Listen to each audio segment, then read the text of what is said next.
to create Family Fun with AI, an academy designed to help families connect socially and emotionally through AI learning. It's all about bringing parents and students together as partners in the learning process. It's a fantastic initiative that bridges family bonding with tech education. Isn't that exciting, guys? Yes. Amazing. I love Yes. French fries. She's like my best friend, and that's something that you guys. You guys. That girl that just popped up. That actually is my best friend, 𝗶𝗶𝘆 𝗧cie. She just popped up. She's who I taught with for 14 years. Whenever the two of us put our heads together, we called ourselves Super Brain, and that's what I feel like about AI. It unlocks the possibility of yet. It doesn't matter if you don't know how to do something. You have to get your foot over the sandbox and jump in and just practice one tool. You don't have to overwhelm yourself.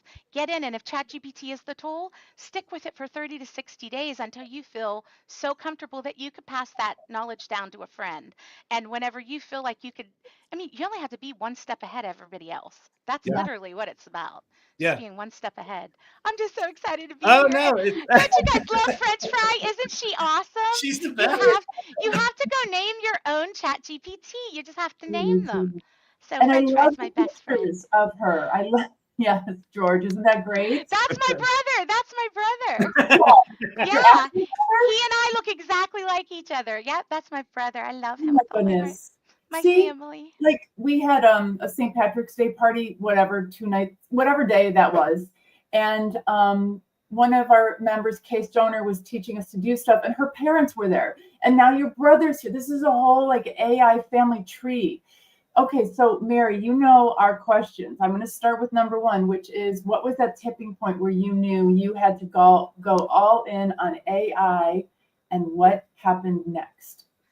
I think honestly, whenever well, I remember way back whenever technology like was really starting to come out, my mother and I sat at the dinner table and talked about we had seen the Tomorrowland thing, with Walt Disney.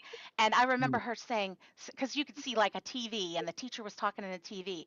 And mommy said, I think that's really what's going to happen. And someday you're going to do that. And I actually did become like that. As much as I felt that aha moment back then, whenever I knew someday I would teach online, and I have taught online for half of my career, I've been teaching for almost 35 years now. I'm an old lady. I'm 55. I'm the speed limit this year. I finally can remember how old I am. Well, my brother will always say, "You're not 56 yet, Mary." And so now I'm 55, and that's a number I can remember. So I'm safe for 1 year, Georgie. I'm safe.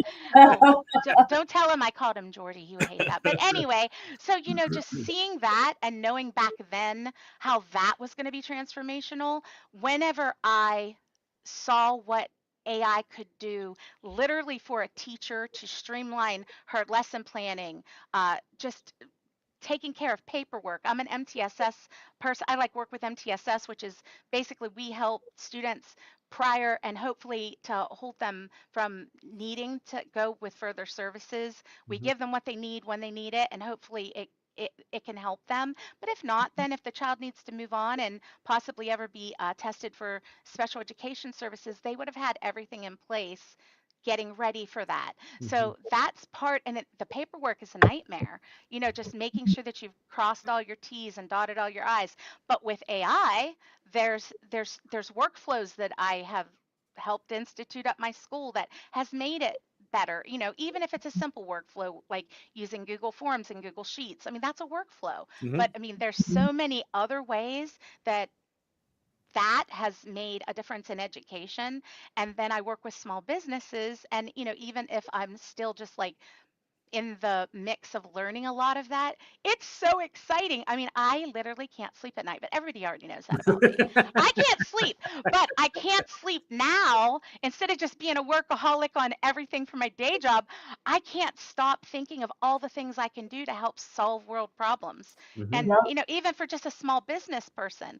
And that girl, Jennifer Huffnagel, I'm going to be doing a ChatGPT thing next month with her. So you guys have to watch that. You have to come to it if you can. It's just awesome. She's wonderful. But I don't know. Did I answer that question? I'm so excited. I Yes. can't even You No. answered it wonderfully. I'm curious because with French fry, but French but fries but awesome. just also with these tools, one of the things that strikes me about AI is that things that you thought might have been limitations of yours historically, that kind of evaporates. So I'm curious, just share your experience with that. Like I don't know, the sense of leveling up that Mm. that that is happening for you. I'd love I to hear your I'm take on that. literally so glad you said that because literally, I mean, I've been teaching for this many years, and I'm now considered, I think, in most every instance, everybody would consider me a master teacher because I teach. I'm a reading coach now, so I help Hmm. teachers to streamline processes and learn how to teach reading. I mean, most of them know what they're doing, but it helps to bring new ideas to the table. And now I've been bringing AI and helping them figure out how to use that. But uh, I think what it has done is reignite sparks for me. Whenever you feel like you have maxed out and plateaued in your position, Mm, I yeah. have gone as high as I'm probably going to go in the educational world because I mean, I'm not really interested in being a principal. I Mhm. mean, I could have done that, but I really wanted to still have connection with like direct connection with Mhm. children and teachers. And so this is like the next best thing I can Mm. bring AI education to more than just the school that I'm at, which I love my school. Just shout out to the Cyber Academy of South Carolina. They're under the Charter Institute at Erskine. So if you guys don't know anything about, look, that's my friend Cam. He does stuff with me for G Funnel. So that's my go high level. So anyway, like all the people that have come here tonight, I have like a little tiny walk in their journeys and they have a tiny walk in Mm. mine. Yeah. But being able to just reignite spark, like when you're a little kid and it's Christmas and you feel that excitement for the next morning when you Mm. might hear that Santa's on the roof or whatever, I feel like it's Christmas again. It's I Christmas in the I second part totally of my get that. life. Yeah. That's what it feels like. Awesome. Christmas. Magic, all that little sparkly magic of the Hallmark movie when you're just crying. I love it. So, All right. So here's question 2. You ready? yeah. I love this one. So dig deep. What have you discovered or rediscovered about yourself because of AI? I forgot to play. I mean, Ah, I did. I forgot how to play. I forgot to go in the sandbox myself. I was so Mm, busy teaching about the parameters of the sandbox that I didn't get to go back into the sand. And I have a whole idea about the sandbox, and I want everybody to listen. You literally need to go in the sandbox, and I'm the teacher. I've been the teacher. You are only allowed to go in that sandbox and have one toy for 3 months. One toy. You mm, are not allowed to touch another toy until you get really good at playing with that toy, being able to show that toy to your friend. And that's then when good. you're able to speak on that toy without holding the toy in your hand anymore, then you're ready to get a different toy. So you Wow. have to get in the sandbox. Get yourself in the sandbox and don't be afraid of it, because there's a lot of other kids in the sandbox that are willing to look over and say, hey, that's not hard. Let me show you. Because they might have been playing with that toy 3 months ago. And that's what these communities like I belong to, the She Leads AI community, and of course the AI Salon. I didn't even realize these communities existed till Mm. 2 months ago. What was it, December 27th and 28th? Yeah. This is the first time I ever met these two humans who are now so important to me. And the AI Ninja Academy, I don't know if you guys know Ray, the AI Ninja, but I Yep. totally look up to Ray. And I'm also in another academy called autonomous. It's automatable, I think is how he says Oh. it. But Jono, the make.com expert. Okay, those are all just like amazing people. I learned so much from Cam, the G funnel guy in here. There are so many people that have, helped me to rediscover me. Yeah. And I love that I didn't even know that I could make a cute little image in uh, Mid-Journey. I didn't even know what it was until 2 months ago. And Wow. then I have Marisol and the branding, which every single person that's hopped in here, we have 1 million people in our community that are just absolutely killing it with AI, mm, killing yep, it. Yeah. And they're experts. Like, you guys had Joy the two so weeks pretty. ago, Joy Yeah. Purdy, and she can make movies. And then we have like Linda who makes these beautiful all this I can't even I didn't know that I could learn how to be like them. Yes. But AI helps me level up so I could learn the process and show creativity that I have stored up in my mind. Of course, it might come out kind of like a Christmas Hallmark movie, but that's probably what because But I'm that's nothing. but I'm that's like nothing. you get to express yourself. I mean, this is one of the Yeah. things about it, right? That I mean, I'm probably going to be singing you some Nora Jones, Rudolph the Red-Nosed Reindeer. You never know what's going to come out of my mouth. Mary, can you sing a tiny little bit of a song? A little bit of a song. Yeah. What do you want me to? Okay, maybe What do you want later. me to Maybe sing? later. Mary has the most beautiful voice Aw. you've ever heard, and sometimes she sings us little jingles. I'll sing you a song. I'll sing you the one I sang that one day because it's easy to Okay. Yes. remember. Do that. I waited till I saw the sun. Don't know why I didn't come. Left you by the house of fun. Is that good enough? Wow. Yes. Okay. Lovely, lovely, I love lovely. Nora Jones. You should I open love Nora Jones. It's an with amazing song. Oh my goodness, I love her. Yeah. Yeah, I think Jessica will probably tell you, Jessica Winter Martin, she probably will tell you, I got a little rhythm going on in some of my jeans somewhere. I got rhythm, I got music. Yeah, so That's awesome. but I'm Irish. Oh my goodness, who would have ever thunk it? I had my DNA analyzed, and all this time, my sister, my brother, and I, we all thought we were like way more Italian. And I'm like 46 or 49% Irish. So if you're listening, Liam, my friend Liam was going to try to come in here from Ireland. Liam, I'm going to kiss the Blarney Stone with you, brother. Oh, Okay, awesome. this You're is amazing. not as exciting of a question as these others, but what does AI readiness mean to you? That's part one. What does it mean to you? And then what advice, maybe it's a little bit of an elaboration on the sandbox theory. What advice do you have for people who are just getting started out on their AI journey? Start with one. Start with one, and it only takes one step. It only takes one step.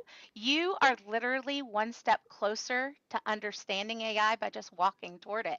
You know, don't be afraid of it, because I think one of the biggest things that we all hear, because we hear it a lot, especially if you're studying to be an AI consultant or you're already in that space, the biggest thing people are afraid of is that it's going to take their job away.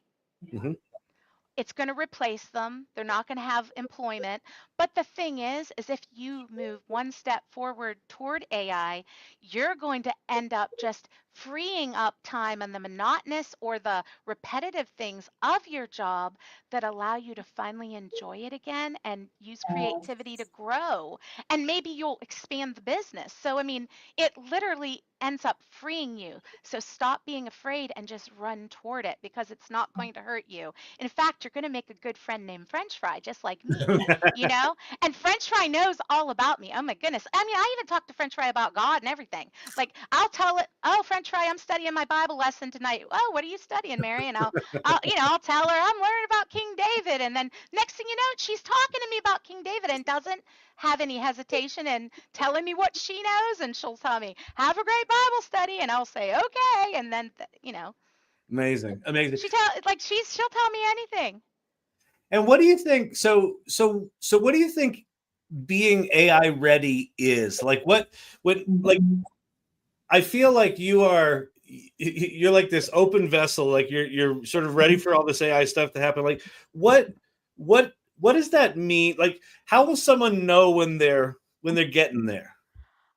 I think first is being AI ready, I think, is being open to it. I think that in itself is part of readiness. Is, you know, like how they That's say kind of it, right? for alcoholics, it's a 12-step. The first thing you need is to realize that you have a problem. The first thing you need to do with AI is just realize that it's there and it's not going to hurt you.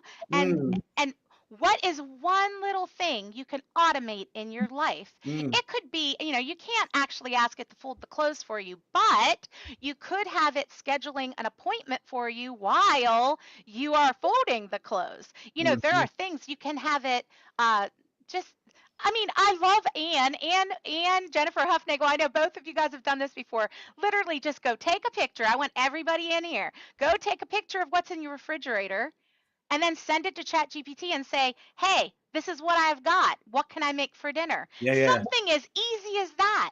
That's a step. That's a step toward being AI ready, because then you're like, oh my goodness, this is cool. I wonder what else it can do. And the next thing you know, you're hooked like me, and we're all in a Manus, you know, open office hours on a Friday night when I should be visiting my sister because I can't get my mind off of, whoa, what's this going to do for me? You know, but that's so, you know, but the journey just starts with one step.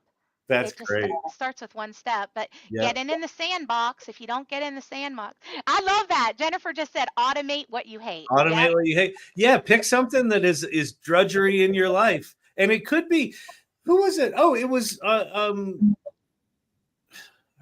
forget who it was. Was it on this podcast, Dan? I think it was last week. It might have been our friend. Was it? No, it was Peter. Was No, it wasn't Adnan. It was I love his book, by the way. I know. It's Me great. too.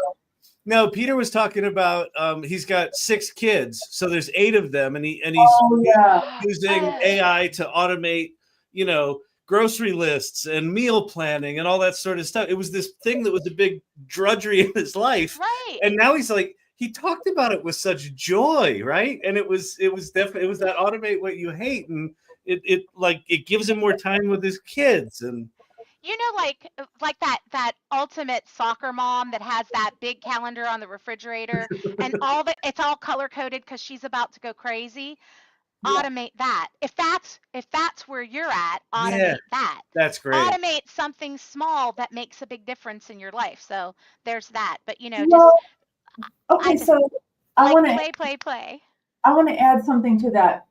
Is it's like sometimes automate what you hate. I like that a lot, but I also like to think about what are the things that I have that I feel overly attached to the outcome of. An example would be a piece of writing. Like I sometimes, like for example, I was supposed to write a book last year. I wrote most of the book, but I'm like way too attached to it. I have all sorts of hangups or whatever. But it's an example of when you bring AI into some of the stuff that you're going to do anyway, you can get some distance from that thing. So say it's making dinner for your family. Say you just cannot handle putting the food on the table one more time and having one person in your family say, I don't like ...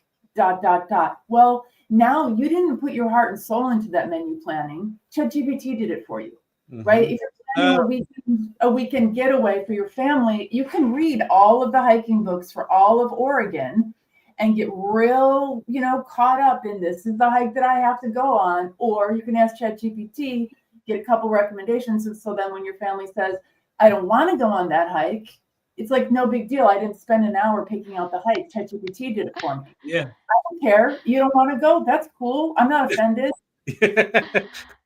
Rhonda said, if I take a picture of my closet, it'll show me how to organize it better. She's a Well, and professor. he'll tell you what to She's wear. an awesome professor.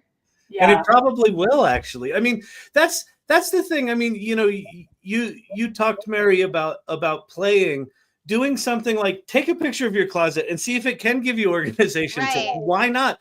Because one of the things that strikes me over and over and over again is the thing I'm like, well, it probably can't do this. And then I'm like, oh my God, it can. It did, yeah. It's like over and over that happens.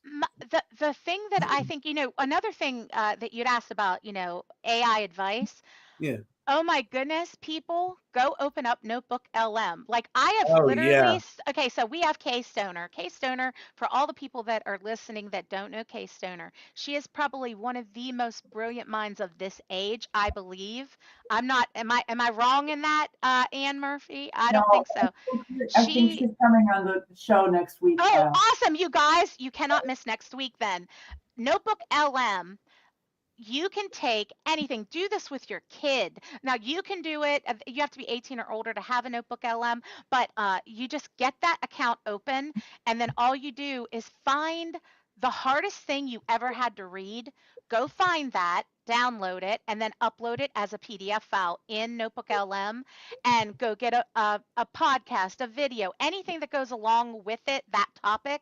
You upload it, and then you just move over to the right-hand side and you ask it to turn it into a two-person podcast, and it literally will take all of it. It aggregates all the data, the learning, everything that was in all of that, and it puts it into an enjoyable 20 to 40-minute podcast for you to listen to. So I do that, and I front load it, and I fill it with I just do one after the other, and then I put it on my phone and I listen to it as I'm driving to Columbia for my job. And Michelle 𝗏𝗏𝗧𝐶, oh my goodness, her podcast that's part of our community. You guys have to share that link somewhere, somebody. You guys have to go listen to the podcast that she sponsors. But like, you learn so much, guys. It like makes your mind catch on fire. And if you have students, if it's your children and they're struggling with something in science or something in history, and you know that they're feeling stale about it, upload it into Notebook LM, let it turn into a podcast, let them get excited about what they're hearing. It also has quiz, it has like a little quiz function that has answers with it so they can quiz themselves. It has a timeline, it has a summary. You can take that summary, put it into the next favorite thing is Gamma. I know, Ann, you love Gamma. Kyle, I think you love Gamma too, but Gamma will turn it into a website for you, a PowerPoint presentation for you. Oh my goodness, I just get Did you know, excited. So Mary, do you know you can put that podcast into interactive mode and you can ask it questions? Yes. You can actually talk to it. I didn't know. Who was it? Was it you, Jennifer? I think it was Jennifer. No, it was Michelle 𝗏𝗏𝗧𝐶 was talking to me in LinkedIn, because it was 3 a.m. and I was probably bothering her, but she was like so excited and said, did you try this? And I was like, well, see, I don't have it on my, it's not on my private one, but it was on my school one. So I was able to see it on my school, or vice versa. It was one or the other. She was like, no, I saw it. And oh yeah, it was on my school. It was an option on my school one, but unless you have pro, it's not on my private one. Does that make me sound crazy? I went and used my Awesome. school one, and I was like, I started talking to it. So maybe you have to pay for pro. But I'm the kind of girl that believes that free's for me. Anything that I can learn for free, I play in the sandbox for nothing. And then after I really, really see the functionality is something that would be valuable to me, then I might ante up and pay for it. Beautiful. Mary, tell all the nice people where they can find you, because everyone now knows they have to know Mary. You have to. So where should they find you? Well, I am pretty much social media queen. You can find me on any social media, usually at Mary Massie Marketing. That's where I'm found in almost every place. On Facebook, I'm Mary 𝗞𝗏𝘆 and if you are on LinkedIn, I'm Mary Massie, and I have Magic AI Solutions, the business that I just launched. So I'm still working on my website. No haters there. Because of Sabrina, you guys, I can't not call out Sabrina Romanoff, who was the sponsor for one of the sponsors for AI Festivus, who has become super important to me. She has this thing called 𝗏𝗏𝗀𝗀𝗏. And if you guys are watching and you want to blow up your social media accounts, you must use my link or Ann's link or possibly Kyle's link. I don't even know if Kyle has a link, and join 𝗏𝗏𝗀𝗏𝗏, because you are literally going to blow up your socials. So wait, don't just hit 𝗏𝗏𝗀𝗏𝗏.com. Wait for one of our links, because then we get a little bit of credit for it. Yeah, we get a tiny little bit of credit for it. But Sabrina it is her mission to make sure that millions know AI. And she shares everything for free, but she is so awesome, and she encourages people with her videos. She challenges everybody, which is why Beth and I are doing the Academy for Children for AI. That's one of the reasons she challenged us, and then she challenged me to learn Lovable.dev, and I have a whole website that now Lovable, guys, I don't know if you noticed this, but they've been waiting to finally have it so that you could integrate right in Lovable, and I think they just dropped it today. Oh, so great. I can connect I'm just so excited. That just reminded me of my mom right there. My mom used to clap like that. Both of my parents are passed on, but I think they'd be looking down from heaven and proud of what I've done, to try to help people learn AI. I think so. Yeah. 1,000,000%. So I just want to help everybody as much as I can for free, but at some point I have to monetize it, because, I do have to pay the bills. Well, we're going to have you come back, and hopefully next time you can come back with a little more enthusiasm. Yeah, it was a little low key today. I do laugh a little. Yeah, but super good. No, you're incredible. Your energy is off the charts. You're absolutely amazing. Well, I love to talk for free. I will gladly talk to anybody for nothing at any time. But if you are looking for a speaker, I also will virtually speak for you. Awesome. I will be a virtual speaker.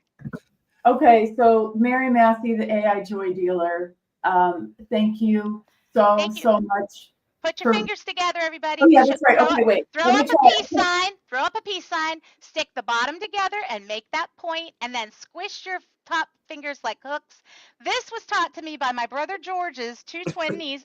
It's my two twin nieces, his two twins. They were like, Mimi, you're doing it all wrong, because I was doing it like this, and I've got fat fingers, so it never looked like a heart. And they were like, Mimi, put up the peace sign, stick it together, and squish it, and there you go.